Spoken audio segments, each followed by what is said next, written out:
জানো তো গিন্নি, বাঙালির জীবন সারা জীবন তলাই কেটে গেল। তলাই কেটে গেল মানে? কি আজে বাজে কথা বলছো তুমি? হ্যাঁ ঠিকই তো।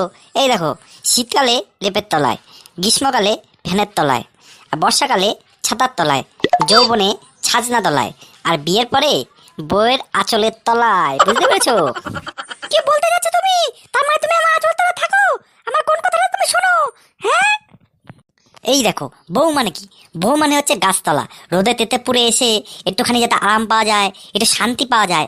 আমারটা শুধু খেজুর গাছ, শুধু কাটা বিধে, আর শুধু খ্যাক খ্যাক খ্যাক খ্যাক খ্যাক খ্যাক খ্যাক খ্যাক করতে থাকে। কি? আমি খেজুর গাছ? আমি শুধু কাটা বিধি? যাও না, যাও না, যেখানে ছায়া পাও, যেখানে আরাম পাও, সেখানে যাও না। গিয়ে দেখো কত মজা। হ্যাঁ তাই যাবো, কিন্তু মনের মতো বটবৃক্ষ পাই কোথায় বলো? কি? মনের মতো বটবৃক্ষ পেলে চলে যাবে? আজকে থেকে তোমার খাওয়া দাওয়া বন্ধ, চা বিস্কুট দেওয়া বন্ধ। ভিডিওগুলো ভালো লাগলে লাইক করুন, কমেন্ট করুন। আর এই টাইপের মজার ভিডিও পেতে গেলে আমাদের চ্যানেলটিকে সাবস্ক্রাইব করুন এবং বেল আইকনটি প্রেস করে আমাদের সাথে থাকুন।